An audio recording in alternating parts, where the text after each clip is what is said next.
ओम नमस्ते जी। आज हम कठोपनिषद की तृतीय वल्ली के सप्तम श्लोक का स्वाध्याय कर रहे हैं। तो श्लोक इस प्रकार है। यस्तव विज्ञानवान भवत्य मनस्कः सदा शुचिः न स तत्पद्माप्नोति संसारम चाधिगच्छति। ये जो संसार है इसे मर्त्य लोक कहा जाता है, अर्थात इस संसार में जो भी आता है वो अवश्य ही मृत्यु को प्राप्त होता है और हम सभी उस मृत्यु से बचना चाहते हैं।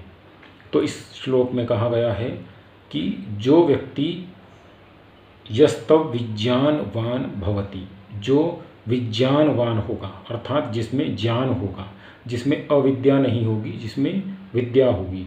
यस्तव विज्ञानवान भवत्य मनस्कः सदा शुचिः, और जो मन से सदा अच्छे कार्यों को करने वाला, अच्छे कार्यों को सोचने वाला ऐसा होगा। न स तत्पद्माप्नोति, ऐसा व्यक्ति से विपरीत जो व्यक्ति है, अर्थात जो व्यक्ति अच्छे कार्य नहीं करेगा, अच्छा सोचेगा नहीं, विज्ञान पूर्वक कार्य नहीं करेगा।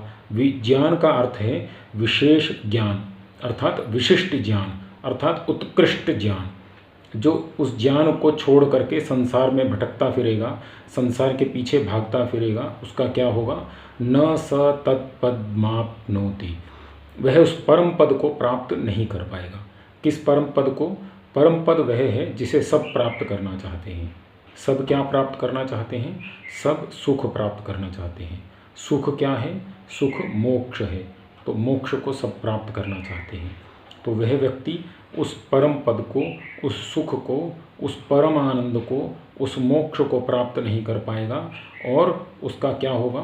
संसारम च अधिगच्छति, वह संसार में आता रहेगा, जाता रहेगा, आता रहेगा, जाता रहेगा, अपने कर्मों के अनुसार जन्मों को प्राप्त करता रहेगा और फिर मृत्यु को प्राप्त करके फिर पुनर्जन्म को प्राप्त करता रहेगा।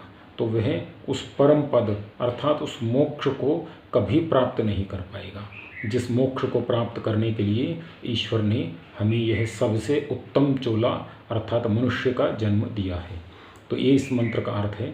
तो इसके लिए हमें क्या करना होगा? हमें विज्ञानवान बनना होगा, अपने मन को सदा शुद्ध रखना होगा, क्योंकि कर्म तीन प्रकार से होते हैं, मानसिक, शारीरिक और वाचिक। सबसे पहले हमने मन से सोच लिया कि चोरी करनी है, तो हमारा उस कर्म का फल मिलना तय हो गया। फिर वाचिक, वाचा से अर्थात वाणी से अगर हमने बोल दिया कि हम चोरी करेंगे तो उसका फल भी मिलना तय हो गया।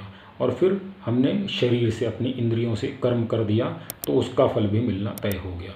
तो अगर हम वाणी से ही नहीं करेंगे, शरीर से भी नहीं करेंगे और मन से भी नहीं करेंगे, तो हम एक अच्छे मार्ग की ओर चल पाएंगे।